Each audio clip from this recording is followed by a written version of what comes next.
ശരി.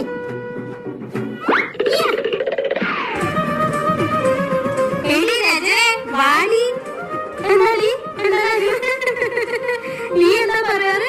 എന്റെ ഭർത്താവിനേക്കാൾ സുന്ദരൻ നിന്റെ ഭർത്താവല്ലേ?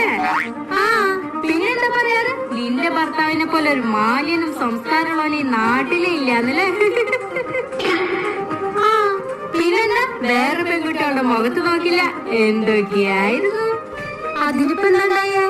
ഇപ്പൊ നിന്റെ ഭർത്താവല്ല ചെയ്തതറിയോ? അവനെ നിധിക്കുമ്പോ വിളിച്ചോടിപ്പോയി. നിനക്ക് അങ്ങനെ വേണം. അയ്യോ, എന്നെ കെട്ടിപ്പോയേ. എന്തുണ്ടായേ? എന്തിനാ നീ അറിയുന്നേ? അപ്പൊ അവളുടെ പൊളിച്ചോടിയതാരാ? കൃഷ്ണ, എന്റെ ഭർത്താവ് നീതിയുടെ ഒപ്പം വിളിച്ചോടി പോയി. അയ്യോ, എന്റെ കെട്ടിയോ പോയേ.